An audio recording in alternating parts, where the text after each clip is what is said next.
buying hand over fist on a dip. It's the one thing that they try to tell all of us is a big no-no. No, you can time the market. You can at least time how much you're willing to pay for an investment. Are you getting in when it's cheap or expensive? Basically, it's like a lottery ticket. Someone's like, hey, here's a forecast. I think it's going to be really good. And you're like, well, okay. Well, how much am I going to gamble on that? How much am I going to wager? How many lottery tickets am I going to buy for that? Versus, hey, how much do I need to make sure I'm protected? How can I be certain that I'm not risking too much to where I can no longer retire when I want or retire the way I want? Can we afford steak this week, or do we just need to deal with the chicken? Chicken's good. The reason that market timing is so difficult is you have to be right twice. You have to be right the first time on when you get out. Now, here's the secondary part. And this is what happened to so many people after COVID. So many people did not make the money on the COVID rebound because they didn't get the second part right. The second time you have to be right is when to get back in. And that's the problem, right? And let's just go back to 2020. Let's assume you get it right before the market just absolutely went off a cliff when they announced COVID in March of 2020. Imagine that you had been out sitting on the sideline, okay? So you did that right. You got all that right. But the question is, how long were you out before you decided to get back in? The best days of the market are often hidden right at the very beginning of a rebound. 76% of the market's best days land in a bear market or in the very beginning of a recovery phase. Then the next question is, okay, what are you looking for as the signal to get back in? I think it was the Supreme Court said, we'll know it when we see it. You know, we don't know exactly how to put this in non-legalese, but we won't know it until we see it. But when we see it, we'll know. That's when we'll know. And so that's the point. When do we get back in? Because most people, and I've talked to them, I've talked to thousands of people since 2020, and most of them said, yeah, hey, I didn't get too much of that punch in the face, but man, I didn't get that rebound. When all those tech stocks just went through the roof and just kept on going and kept on going and kept on going, I wasn't in then. So that's the first piece. The second one is it's those bad days. Those bad days freak us out. It's when we often sell.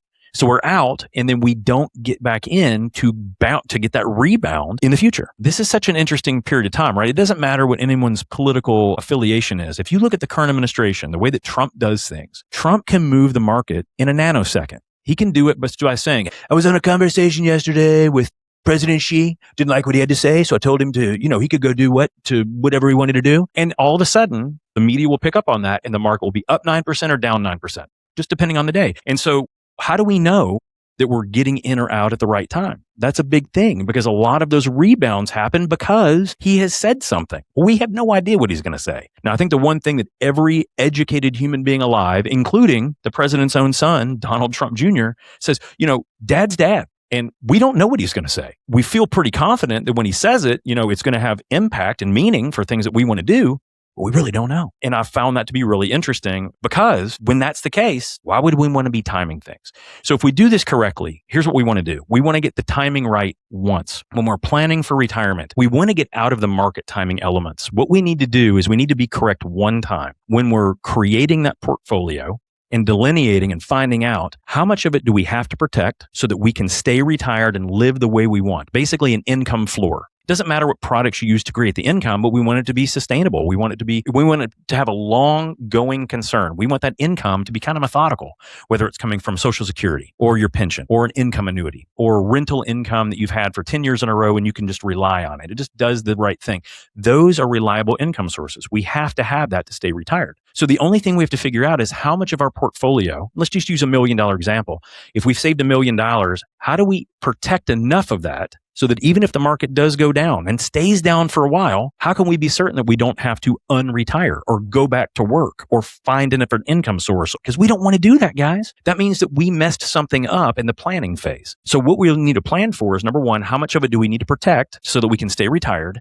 And then we need to figure out where is the income going to come from? Can we rely on Social Security? Yeah, I feel like we can, at least at this date and age. Now, I'm going to be 50. So for me, I may have a little bit more question marks. And my kids, I don't know what they're going to see. They're 16-year-olds and 11. I don't know what their Social Security is going to look like. But if you're in your, late 50s, early 60s, 70s, I feel pretty confident Social Security is probably going to be fine for you. So we can rely on that. Well, what other income do we have? And most people don't have quality pensions anymore. They used to. If you ask the younger generations, they would love the idea of going back to pensions because they don't want the responsibility that we all have to deal with of we put all this money in a bucket and we saved it over these years and they were like, hey, you got all this money now, have fun, do whatever you need to do. They don't want that. So when we're looking at that, where's our income going to come from? Because if we can't get it all from Social Security and pensions, which are two often guaranteed or very sound income sources, where's it going to come from? If we're pulling it from our portfolio, That's why we can't have big portfolio corrections. And people that say, well, John, what about dividends? Well, great. So if you're getting a 4 or 5 or 6% dividend stream, fabulous. But what if that underlying equity goes down 45 or 50%? What are we going to do mentally? How are we going to react emotionally to stay with that anymore? So we make sure we get it right. Number 2, where's the income going to come from? And then lastly, at least of the big 3, how can we put more of that and keep more of that in our pocket and not have to give it all to taxation or give a tremendous amount to taxation? If we do those 3 things correctly, we only have to time things once when we decide to implement that plan. And it doesn't matter, in my opinion, mostly about products used or stocks used or bonds used. That doesn't really matter. If we get the right plan together, trying to forecast won't matter one stinking bit, because we will already know, hey, we're protected. We get our income. If it's a great period, sweet, we'll automatically make extra gravy from that. If it's a terrible time, hopefully it comes back more quickly. But realistically, our income is still fine. We know that we're protected and we're being tax efficient. Guys, that is what we need to be thinking about instead of the next Karnak, amazing Karnak with his crystal ball trying to tell us what we should do next.